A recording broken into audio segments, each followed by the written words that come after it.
Welcome back to the Deep Dive. It's great to have you with us. If you're tuning in, chances are you're looking for something, well, essential. The real shortcut, maybe. That's what we try to do here, isn't it? Yeah. Take these deep, sometimes really complex spiritual ideas about awareness, about consciousness. Exactly. And distill them down. Make them practical, something you can actually use in your day-to-day life right now. Because that's where it counts, really, in the middle of everything. So today we're diving deep into something really fundamental.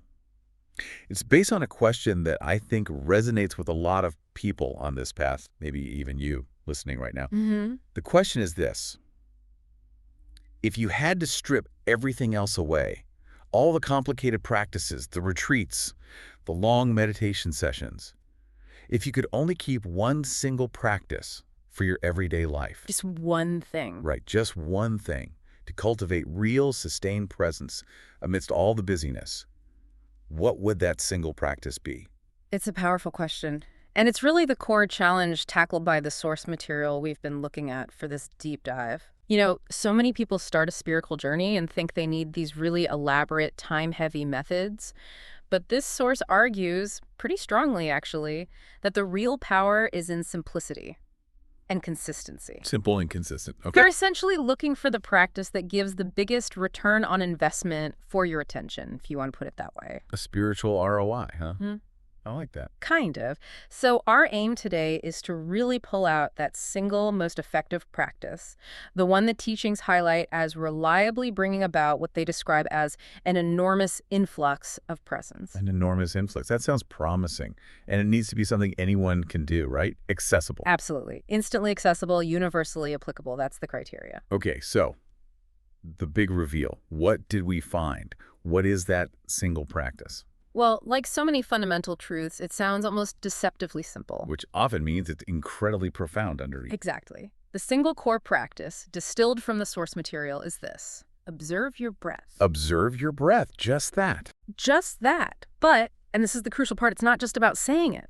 We need to unpack the why and the how. Right, because just hearing observe your breath might sound, well, a bit underwhelming maybe, without understanding the mechanics. Precisely. So that's what this deep dive is all about. We're going to explore why this seemingly simple act is, as the source suggests, a kind of profound spiritual engineering. Okay. We'll break down how focusing on the breath actually redirects your attention, how that leads into feeling what's called the inner body. The inner body, right. We'll get into that. And how connecting with that taps into this vast organizing intelligence.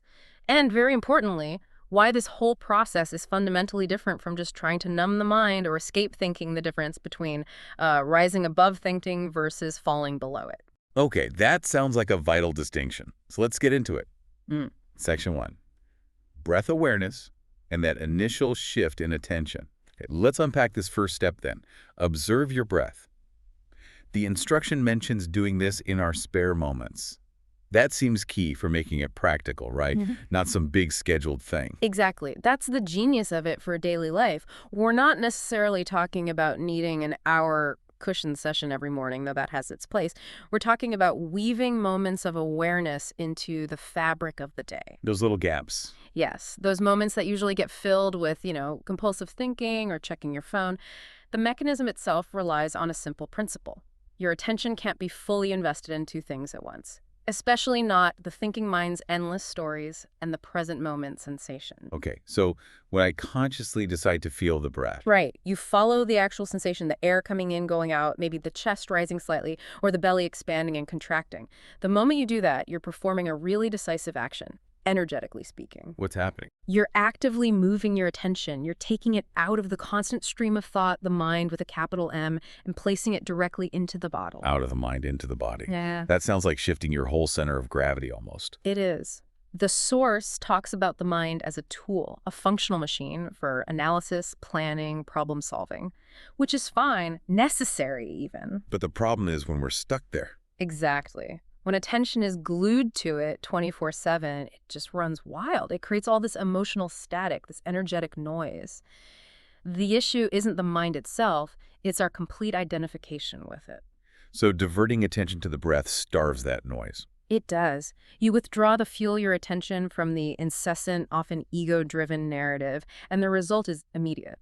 Your center of gravity for awareness literally changes location. It moves from the headspace where all the anxiety and planning loops tend to live, Uh-huh. down into the core, into the physical reality of your body right now. Okay, that makes sense conceptually. But practically, where do we find these spare moments? If you're trying to integrate this, you need some concrete examples, don't you? What moments work best? Absolutely. This is where the practice really lands in daily life. The source suggests identifying those little micro moments, those unavoidable pauses or transitions that usually just trigger mind wandering or impatience. Like waiting for the kettle to boil. Or, Perfect example. yeah. Or waiting for an elevator, standing in a queue at the supermarket. These are moments often wasted in unproductive, repetitive thought. Okay, so specific anchors. Yeah, we can list a few. Think about the moment right after you click send on an email. There's often a brief pause before you jump to the next thing. Use that. You don't? Or the transition when you get into your car before you turn the key. Just take one conscious breath.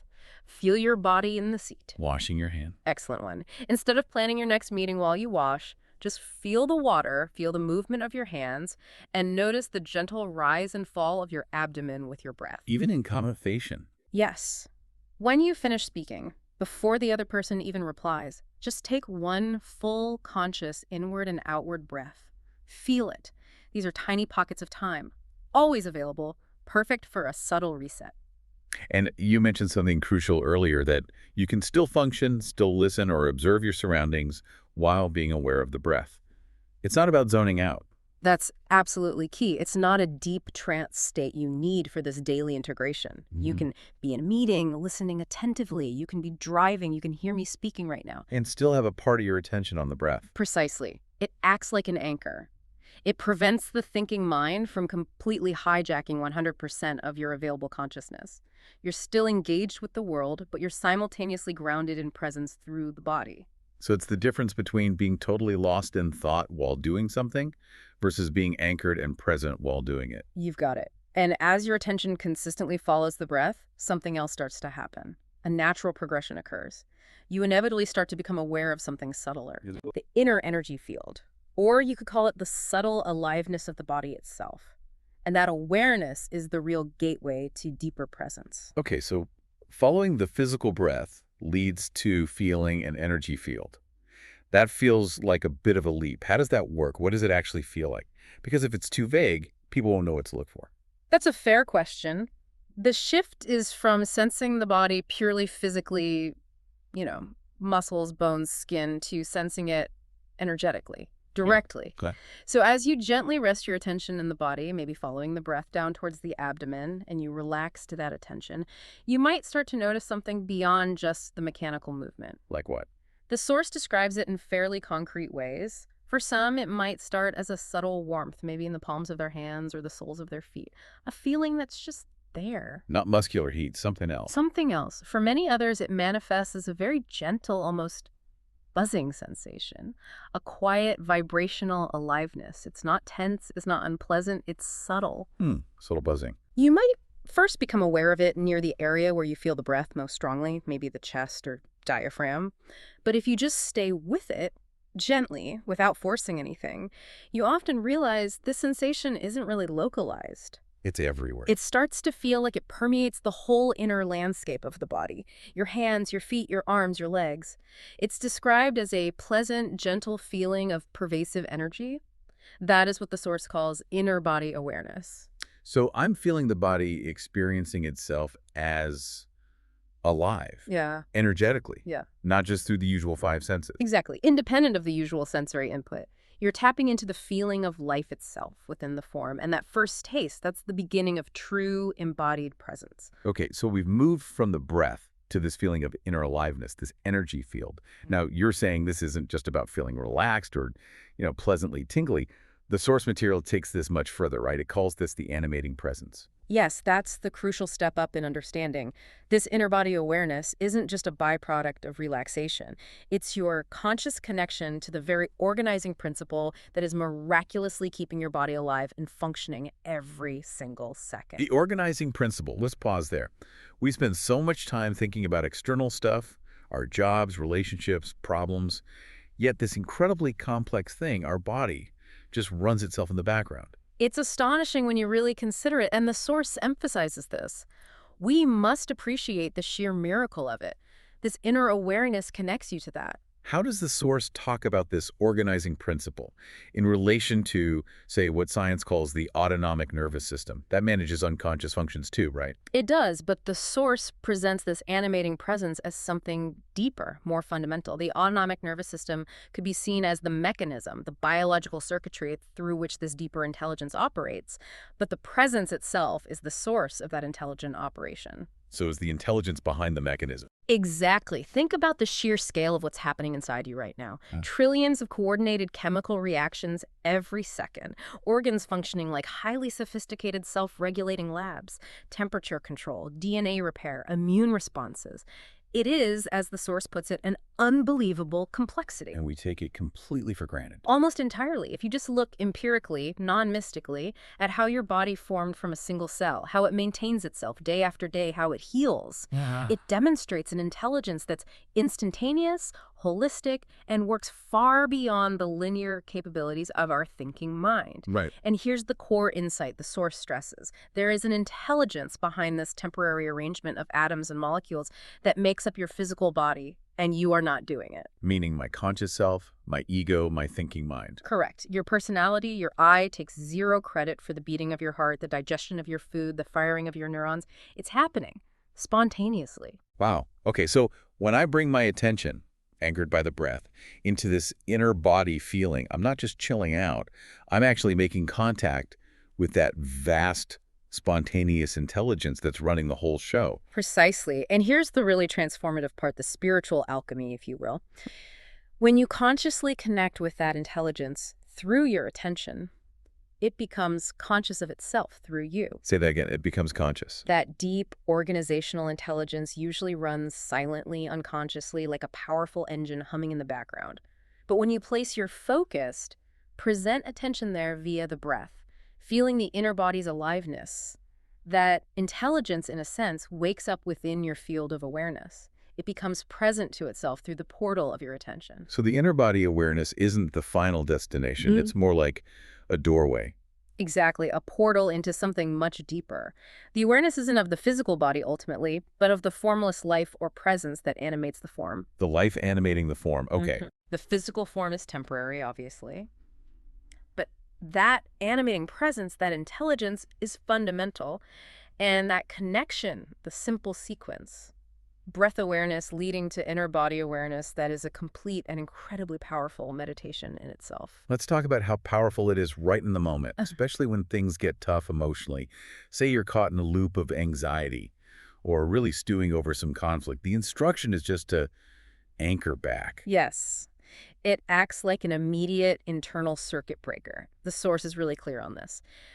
When the mind is spinning, generating suffering, the simple act of bringing your attention back to the physical sensation of the breath, and then allowing that attention to deepen into the feeling of the inner body, you're essentially shifting the entire battlefield. You're moving your focus from the mental drama to the physical reality of presence. But the mind will keep trying to pull you back. Right. It won't just stop. Oh, absolutely. The mind will wander. That's its nature, especially when it's agitated.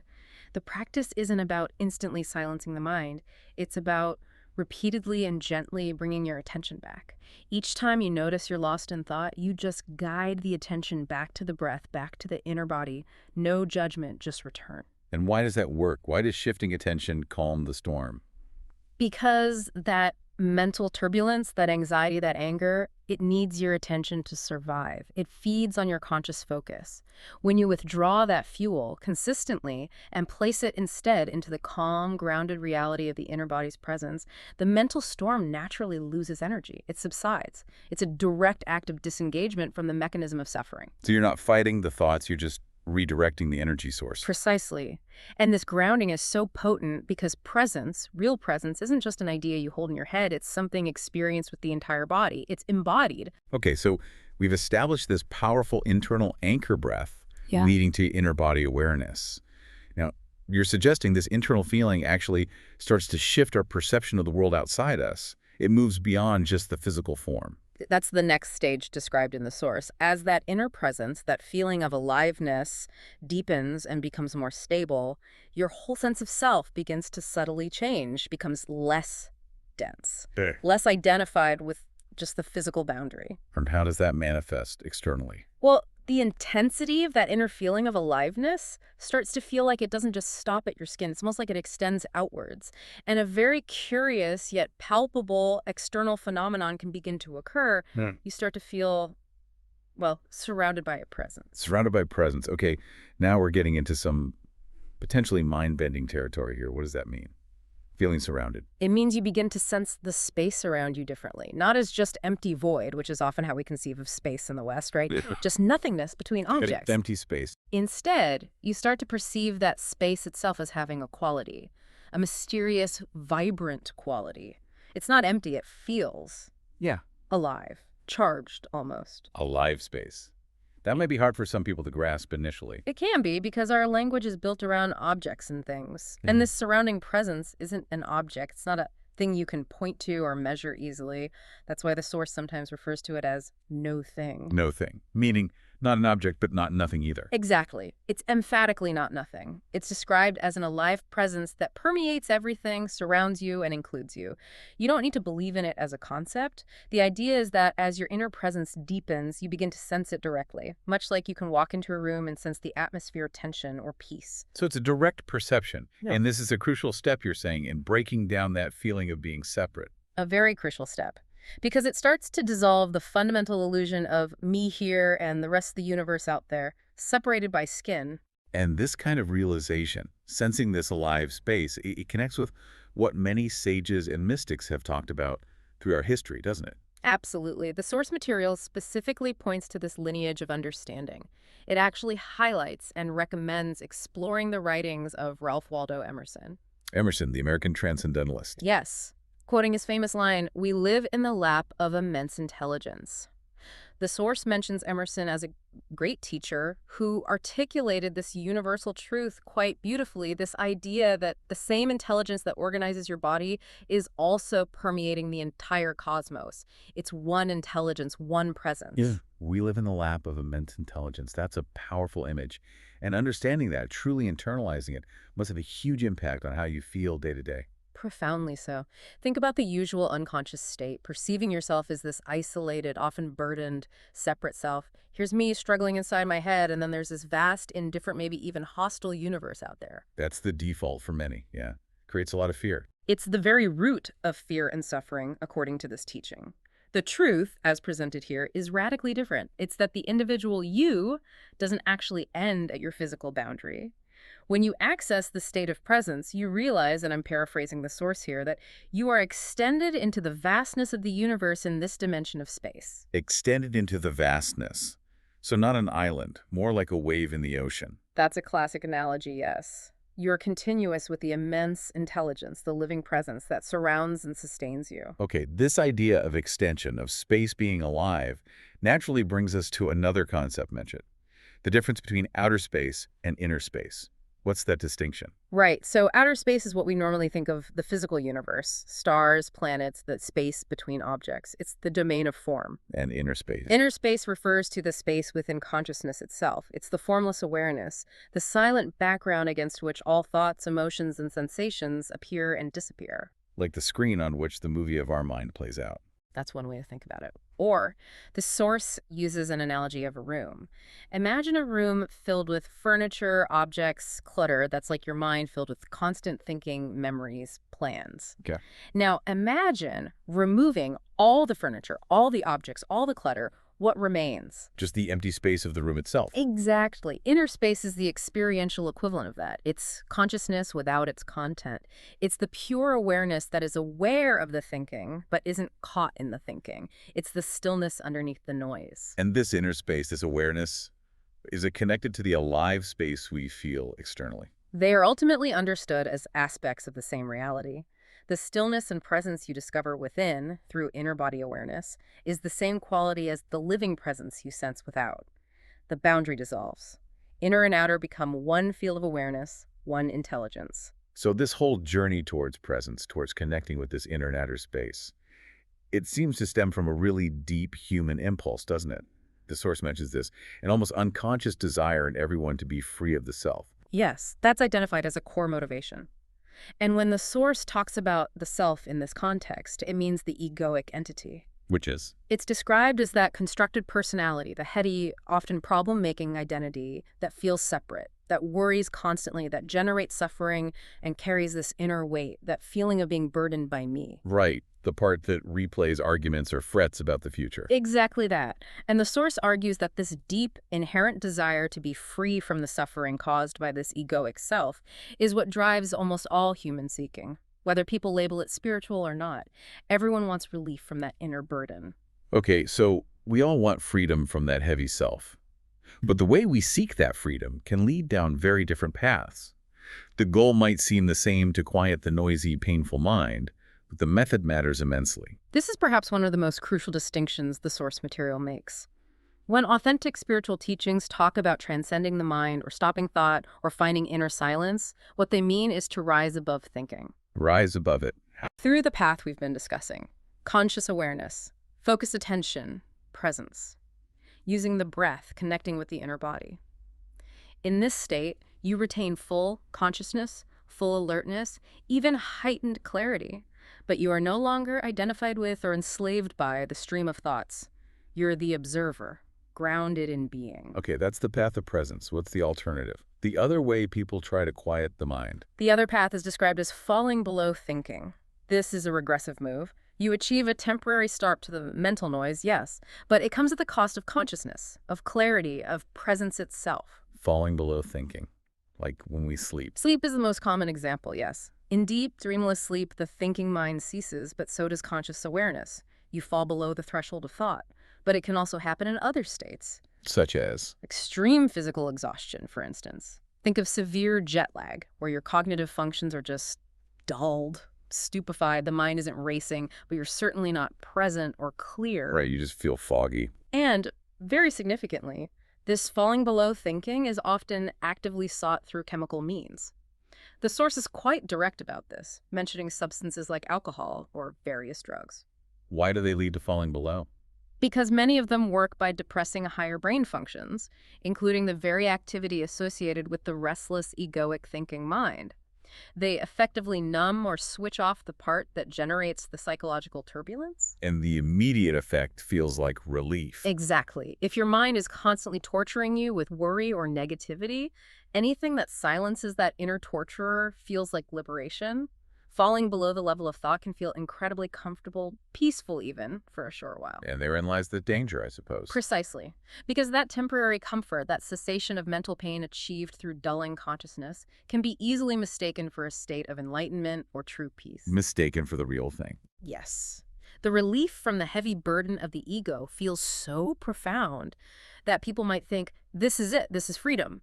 But it's a counterfeit freedom. It lacks the vibrant aliveness, the conscious clarity, the intelligence of true presence. So the distinction is absolutely vital. Crucial. True spiritual progress isn't about regression into a state of unconsciousness or mental stupor. It's a conscious transcendence, a rising above the level of compulsive thought, while maintaining and even enhancing alertness, clarity, and inner energy. Can we elaborate on the actual difference in the experience? What are the fruits of rising above compared to the results of falling below? Okay. When you rise above thinking through cultivating presence and awareness, the quality of your being changes fundamentally. You experience increased clarity, a deep sense of inner peace that isn't dependent on circumstances, often heightened creativity, and paradoxically, an influx of energy. More energy, not less. More vital energy. Because you're connecting back to that animating presence we talked about, section 2. You're tapping into the source of life itself. Your actions tend to become more skillful, more appropriate, arising from a place of knowing rather than frantic thinking. Okay. And falling below. Falling below thinking ultimately leads to dullness, maybe heaviness. That initial feeling of release or euphoria is temporary. It's often followed by an energetic slump, a sense of depletion. It can foster unconscious dependence on whatever substance or state induced it, and it reduces your capacity for genuine, clear-eyed engagement with life. It's fundamentally about escaping the self, not transcending it. So one path expands consciousness, the other contracts it. Beautifully put, And yes. the source connects this confusion, this failure to distinguish between rising above and falling below, to some pretty significant problems in society today. It does, quite pointedly. The text notes what it calls a terrible epidemic of drug taking, especially among younger generations. Yeah. And it frames this not just as a personal failing, but as a symptom of a deeper societal issue, a missing spiritual truth. The argument is that many individuals are desperately, if unconsciously, seeking that freedom from the heavy suffering self we talked about. Universal desire. Exactly. But because the vital knowledge of how to genuinely rise above thinking through conscious awareness is not widely taught or understood in our culture. They default to the readily available methods for falling below it. Precisely. They reach for whatever offers temporary oblivion or escape from the mental noise because the path to true transcendence hasn't been illuminated for them. So the critique isn't aimed at the individuals caught in addiction, but more at the culture, the civilization itself. That's the emphasis. The source suggests we live in a global civilization that has become almost totally ignorant of what really matters. We've accumulated vast amounts of external knowledge, scientific data, technological know-how, historical facts. We're very clever. Incredibly clever. We possess mountains of knowledge. But, the source argues, we have almost absolutely no inner knowing, no direct experiential understanding of our own consciousness, of our connection to the deeper intelligence. We're technically brilliant, Yeah. but spiritually impoverished. That's the assessment. We've lost touch with the source. The societal crisis, including things like widespread addiction, is seen as stemming from this fundamental deficit.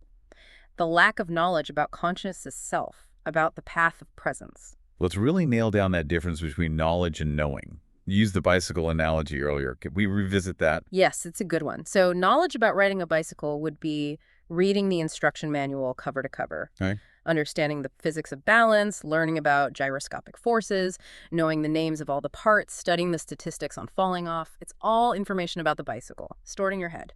Purely intellectual. Got it. And knowing. Knowing how to ride a bicycle is getting on it and finding your balance. Sure. It's the immediate felt sense in your body. It's the non-conceptual intelligence that makes micro adjustments constantly to keep you upright. It's the feeling of the wind, the automatic coordination. It's direct experience. Direct embodied experience. It arises from awareness, from being present with the activity, completely independent of whether you've read the manual or not. You just know how to do it in your cells. And the argument is our civilization worships knowledge, but largely ignores or even dismisses the importance of developing this inner knowing. That's the core critique. We try to solve all our problems, internal and external, with more information, more thinking, more knowledge, when many of them actually require the wisdom that only comes from direct inner knowing, from presence. Wow. Okay, that was quite a deep dive, starting from just observe your breath. Let's try and bring it all back together for someone listening, wanting that practical takeaway. What's the essential daily practice, summarized? It boils down to a sequence, really, a movement of attention. Stage 1 is consciously choosing to observe the breath, using those spare moments throughout the day to pull your focus out of the restless mind. Step 1, anchor with the breath. Step 2 is allowing that attention to naturally deepen into awareness of the inner body aliveness, feeling that subtle energy field, that animating presence within the form. Step 2, feel the inner body. And step 3 is the dawning recognition that this inner presence you feel isn't just confined to your body, it's continuous with the vast living intelligence, the presence that permeates and surrounds everything. This helps dissolve that feeling of being a heavy, isolated ego. Step 3, recognize the shared presence within and without. And that whole sequence, that's the core practice. That's the simple yet profoundly powerful daily practice distilled from the source material. It's a pathway back to presence, available anytime, anywhere. So the ultimate shift, the big philosophical takeaway, is moving from identifying as that separate, stressed out me fighting against the world to recognizing yourself as an expression of this ever-present organizing intelligence. Realizing you are that presence. It's a shift from frantic doing driven by the ego to a state of conscious being, connected to inner knowing. And that recognition is present. That is presence. Yeah. And it allows life, intelligence to flow through you much more effortlessly, much more skillfully. It brings us to that final provocative thought, maybe. Building on that knowledge versus knowing distinction. Right. The question to reflect on, perhaps, is this. Where in your own life, your daily challenges, your decisions, your relationships, where do you find yourself relying almost exclusively on external knowledge? Meaning endless thinking, planning, gathering facts, worrying. Exactly. Trying to figure everything out solely with the intellect, where might those situations actually be calling for inner knowing? For the wisdom that arises from stillness, from presence, from connecting with that deeper intelligence within. If we keep ignoring that organizing principle inside us, how can we expect to bring any real order or harmony to the world outside us? That's the challenge, isn't it? It's a fundamental question for our times, individually and collectively. A powerful place to leave it. And as you mentioned, if that idea of the immense intelligence really sparks something for people, the source strongly recommended exploring Emerson. Yes, Ralph Waldo Emerson's work. His writings articulate this universal perspective with incredible clarity and beauty. Definitely worth exploring. But the journey itself, the profound journey we've discussed, it doesn't require years of study to begin. Not at all. It starts simply, immediately, in fact, with the very next conscious breath you take. Thank you so much for joining us on this deep dive into the source material today. We hope it offered some valuable insights. Thank you. Until next time, stay present.